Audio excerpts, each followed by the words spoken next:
This is Anita Luna Yoga, and today we are doing how to do sun salutes. So many of you have done sun salutes before. Maybe you had some difficulty with it, not knowing how to modify the poses so that you feel comfortable in them.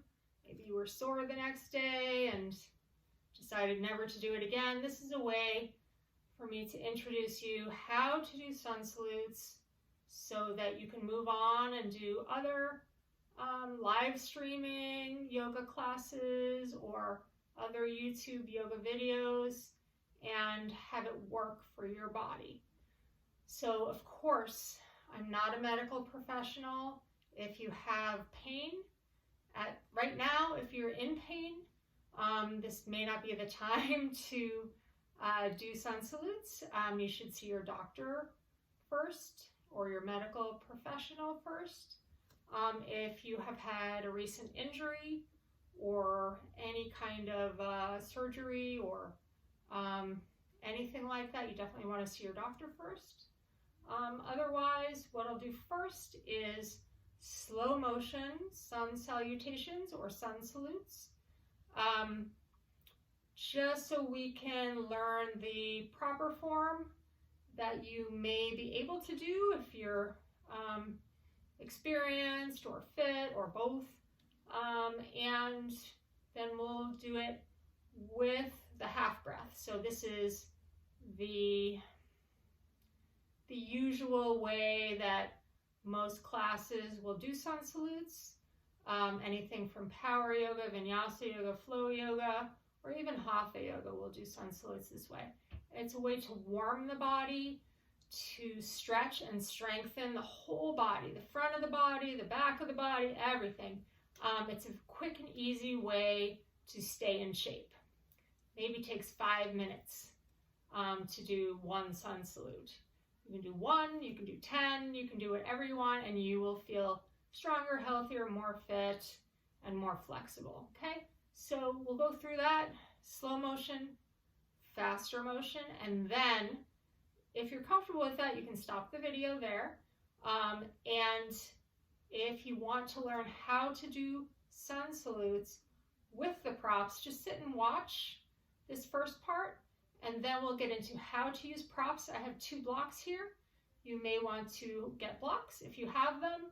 If not, you can watch my how to make yoga props at home video first. You can pause this and get something to use as blocks at this point.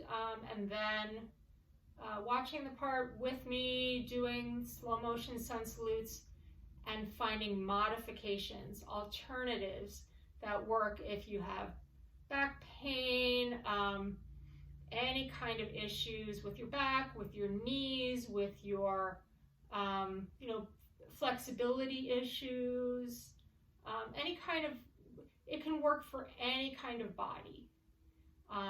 Old or young, kids love this. Actually, bring the whole family in. We can do this together, okay? So that'll be for the second half of this video. So here we go. Slow motion sun salutes. We will start in Tadasana. So here, our feet are parallel, our toes are spread to create a stable base. We're lifting up from the navel to engage the core. We're allowing the tailbone to drop down, keeping the core engaged, and coming up from there, we're lifting the sternum, the breastbone slightly, to open the chest, the shoulders, kind of stretch apart from each other, and then maybe back and down a little bit. Palms are together at the heart, thumbs right at the breastbone. And then remember to bring the chin back and level. So you've got your ears over your shoulders, shoulders over your hips, hips over your ankles. Everything in one line. That's good alignment. So from here, noticing your breathing. If you know Ujjayi breathing, you can use that. I do have a video called How to Do Ujjayi Breathing as well. Also, how to do yoga breathing. So you'll use your yoga breathing and or ujjayi breathing here. So we're going to take several breaths in each pose, and again, we'll do the half breath after. So from here, inhaling, big circles of the arms. If you can bring the palms together here. If not, apart. Lift the chest up, keep the core engaged and the tailbone moving down. You're basically keeping the arms in the shoulder sockets. You're not lifting them out of the shoulder sockets. And you are engaging your core so that it's mostly a back bend of the upper back and chest. So you're not looking up past your hands. So if your hands are in the center, you're going to look forward. If your hands are back, you can look up a little bit. But you do not want to let your head drop backwards. Okay, that is not good for your neck. So from here, we're going to swan dive. The important part to remember is we never bend at the waist. Never. So we bend at the top of the thigh, where the thigh comes into the pelvis. Nice ball and socket joint there. We're going to hinge at the top of the thigh and then lengthen the back. And then once your back is long and you get to the edge of your comfort zone, it feels good, but you're not pushing past that place. You want to be able to smile in every pose, okay? So if you're not smiling, if you're smiling, you're doing it right. So from here, swan dive down, hinge at the hips, lengthen the back, and come all the way down. Or as far down as comfortable for you. Maybe you're here. Okay. So, don't lock your knees, just a little bit of bend to the knees. Slight micro bend if you want more stretch. Again, you're still lifting the tailbone, hinging at the hip, bringing the belly up and in. Hands are on either side of your feet. You're reaching your face toward your knees, but not pushing past your limits. You're allowing yourself to feel stretch without strain or pain. So from here, let's take the left foot back, tent your fingers on either sides of your feet, and then take your left foot back, nice long lunge. Reach all the way back, stretching the psoas muscle on the front of the left hip. Front knee is on top of the front ankle. Not much weight on your hands here. You're mostly using your legs. Strong legs, stretching the hips, stretching the hamstring in the front and the calf muscle in the back. Stretching again the front of the left hip. The psoas muscle always needs stretching. And from here, palms come down right where they are. And using your core strength, going to keep that back leg and the front and your whole torso in position as you reach your right leg back to meet your left leg. You can take a peek, make sure everything's lined up. Engage your core, and you're in plank. So traditionally, we go from plank into chaturanga. So you can use the balls of your feet and your toes to press yourself forward so that your arms are in line with your body. You come down and then scoop up. Notice I flipped my feet, so I'm on the fronts of my feet. My knees are not on the ground. You can put your knees down. You're going to press your shoulders back. Lift yourself by pressing down into the mat, lengthening the neck, but not crunching the back of the neck. Good, so from here, we're going to roll over the toes. If that feels okay to you, press down into your feet and down into your hands. Your hands and feet do not change position. You're going to lift the hips up and back. So they're reaching for the corner between the wall and the ceiling. So for your legs, you're pressing down into your heels toward the ground or onto the ground. You're pressing down into your whole hands, not just your wrists, but the whole hands. You're lengthening the legs and the arms. Your head is between your arms. Your shoulders are wide apart. You're engaging your core. You're stretching and strengthening the whole back of the body. Downward facing dog. Okay, so from here, we had the left foot back. So now we're going to take the left foot forward. So the way we do this, if we can, is to use our core strength and our flexibility to just swing that leg forward. And then we're in lunge on the other side. Press back through the back heel. Front knee is over the front ankle. Tent your fingers. You're back in lunge on the other side. Stay here perhaps enough to feel that stretch on the psoas here. And then step forward. So your feet are parallel. And then again, sink into your forward bend. So again, full stretch of the back of the body. And then to come up, you're going to engage your core and reverse swan dive. So the way to do this is, again, hinging at the top of the thighs, pressing down into your feet to feel stable, and then opening the arms, lifting up with the core engaged, up and back, and then circling back into Tadasana. So, again, if you have any physical conditions where that is not possible, not comfortable, or even painful, do not do that.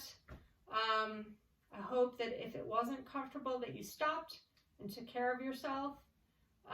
Second one, again, maybe you want to just watch this.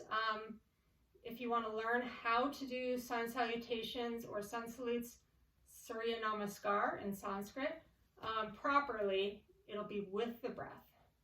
So assuming that you know yoga breathing, I will be doing Ujjayi breathing so you can hear me breathe, okay? So I'll just kind of go through it first. So we're going to inhale as the arms come up, and then we're going to exhale into the forward bend.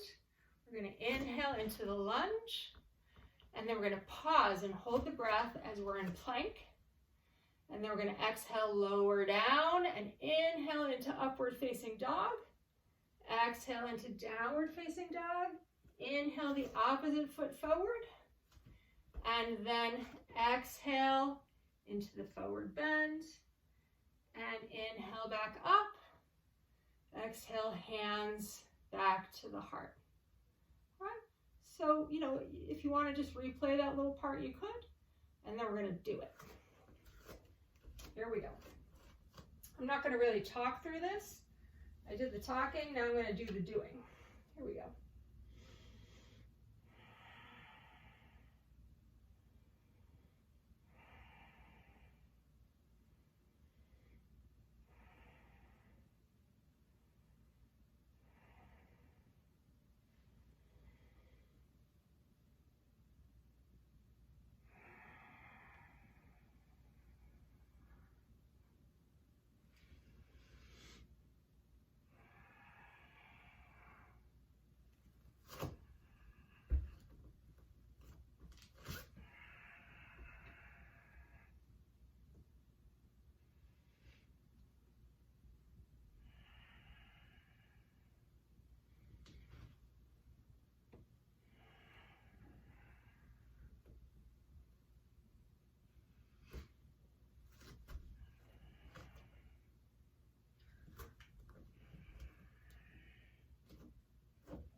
I'm going to do the other side. So we did left foot back, left foot forward. And to do a full round of sun salutes, we would also do right foot back and right foot forward. That's called one round. One round really will take you 3 minutes, 4 minutes at most, doing it this way. And it's a great way to start the day, get limber, loosen up, feel strong, feel relaxed. It can also be a great thing to do after work, just to kind of get your body moving after sitting all day, if that's what you do. or if you have a stressful job, an essential worker job, can just help get the tension out of your body. So we'll do the other side. Again, not going to talk. You can watch or do this with me.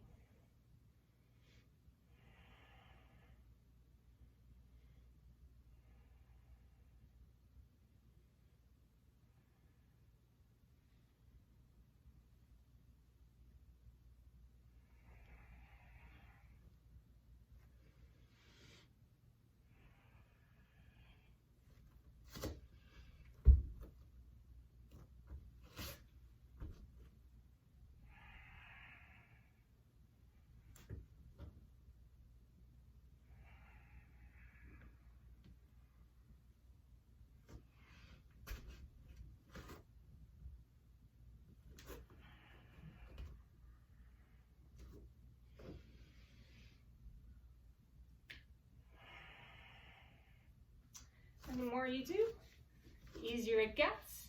If you do this every day, just one round, it becomes part of your day, part of your routine.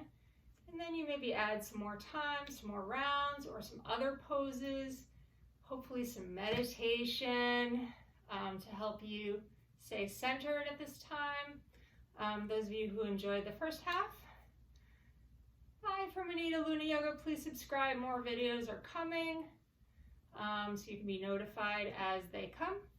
And for those of you who need modifications, we will get into that now. Okay, so starting with Tadasana. Here you are.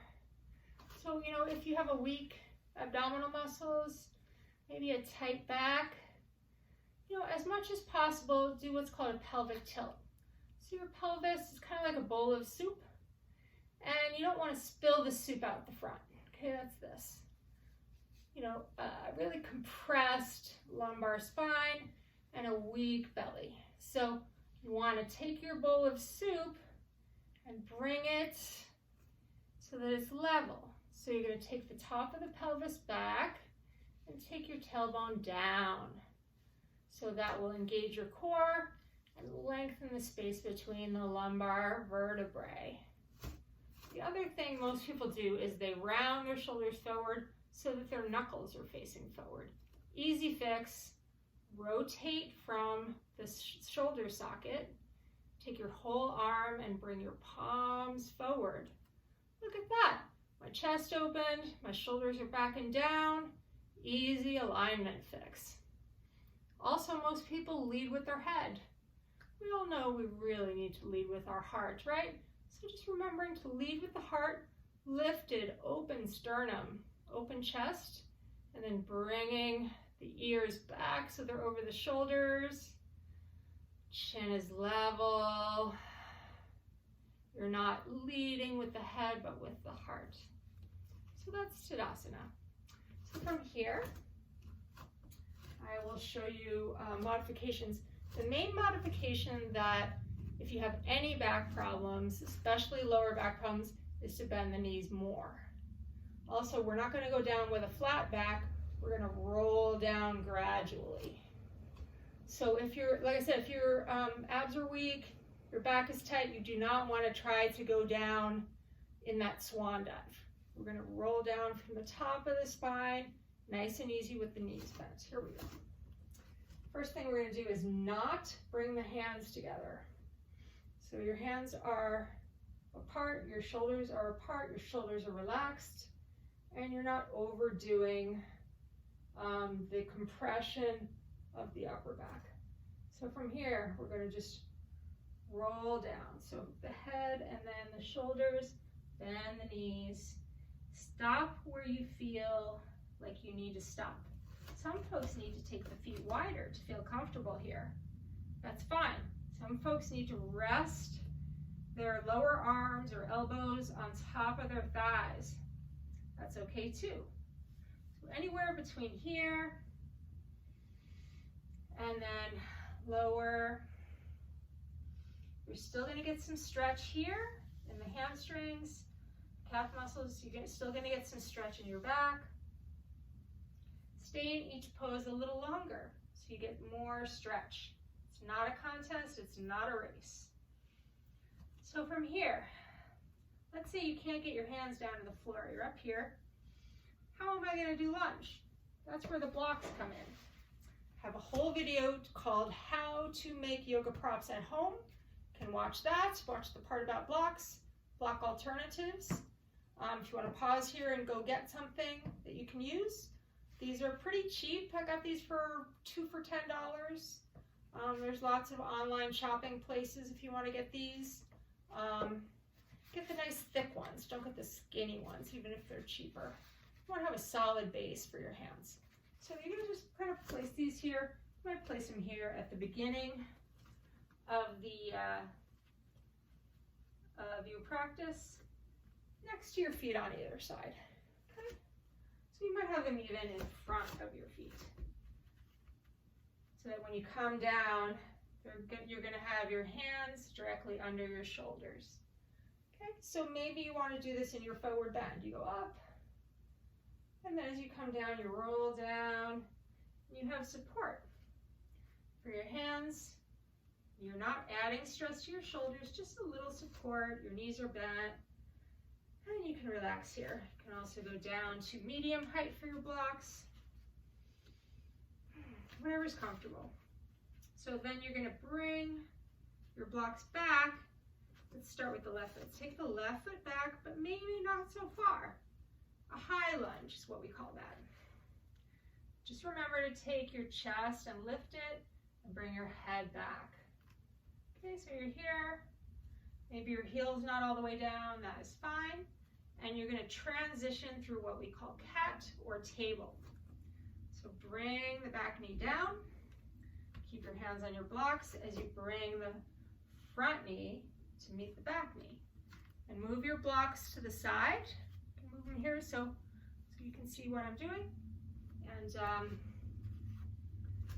now you're in table or cat. Your wrists are under your shoulders, your knees are under your hips. If you have a hard floor, wood floor, laminate, vinyl tile, you're going to want extra padding. So you can take a folded blanket and place it under your knees here. Okay, and you can just leave it there. I'm gonna go get my blanket just a sec so that you know what I'm talking about. So you can just have this here as you're doing your practice. It's not gonna be in the way. Okay, so you're here, and you know, you can even move around here if you're getting stiff doing this. If it hurts your wrists, you can make fists and press down with your fists, and that'll feel better for your wrists. So that's another modification you could do if you have wrist pain. And you don't need to stay here very long if you don't like this, to do downward facing dog from here. So you can go into plank. Just make sure your hands or wrists are underneath your shoulders, but maybe you want to do plank with the knees down. So maybe take your hands forward a bit, put a little weight on your arms. So that'll strengthen your upper body without straining it. So you can decide how much weight to put on your arms by deciding how far to lean forward onto your arms. Okay, so that's a plank modification. So another way to do upward facing dog, so it's this pose, an alternative to this. Okay, so the alternative is you're in this plank modification, and then you're just going to lower yourself all the way down. Okay, your blanket can stay where it is, but let it support your hips. That'll help your low back stay long and remind you to press down with your pelvis, with your tailbone. And then this is a modification, it's the Sphinx pose. Instead of upward facing dog, you've got your shoulders on top of your elbows, palms are facing down, hands are shoulder width apart, and anything from here, whatever works for you. Just a little bit of a lift, shoulders back a bit, neck is always in line with the rest of the spine. Your neck is part of your spine, it is not a separate piece.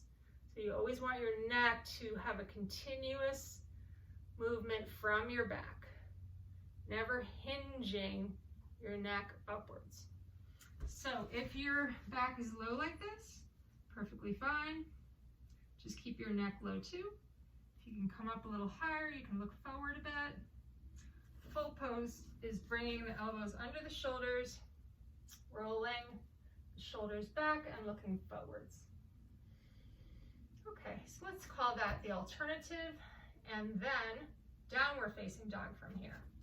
So to come up, you may want to take your hands back a little bit, press down, and lift yourself back into cat. Maybe put your knees back on your blanket, walk your hands forward. So you're in a comfortable table here, okay? So downward facing dog. The main thing, you don't need to come out just talking to you here. You can stay in cat if you like. Just listen to my voice. So for downward facing dog, you're gonna want your knees bent. Don't push your heels toward the floor. You can just stay on the balls of your feet. You can let your head hang. You can not bring your hips back so far, not bring your hips up so far. Just move slowly, transitioning into the pose so that you feel really comfortable and pain-free in your version of downward facing dog. It doesn't need to look like my version. What you want to do is stretch and strengthen the whole back of the body, and you can do that in a way that works for you. Okay, so we'll just do it with you from cat, gradually, slowly lifting up, keeping the knees bent, and just kind of hanging here in a place that you're getting some stretch, some strengthening, but not too much. And then bring your knees back down, and we're going to bring the same side foot, whatever foot you brought back in lunge, you're going to bring forward back to lunge on the other side. Here's where you need your blocks again. On either side of the front foot. So you are going to come into your lunge here. So just a little bit of weight on your arms, keeping your shoulders relaxed. You can curl your back toes and lift your knee. If that's too much, you can always put your knee back down. So high lunge. And then to come from here, you can always transition through that knee down. Or if you feel like being a little braver, you can step all the way forward. But I'll show you from having the knee down, press down into your blocks and your front foot, and lift up, and then hang or bring your blocks forward and have some support. Bending the knees, releasing the spine, or resting your elbows on your knees, okay? Any of those are fine. To come up, we roll up from the base of the spine, the reverse of rolling down at the beginning. We roll up, remember heart opens, and palms come forward, feet are parallel. You can lift up, stretch back a bit, and then bring your hands back to your heart. Modified sun salutes. And we are done. I hope you enjoyed. I hope you find a way to integrate sun salutes into your daily life. Like I said, it's a great way to stretch and strengthen the whole front and back of the body in just a few minutes. A few minutes of daily practice is better than an hour of practice once a week. So now that you know how, you can do this anytime. And I hope you do. And thank you for watching. Please subscribe. And I hope to see you again. Thank you.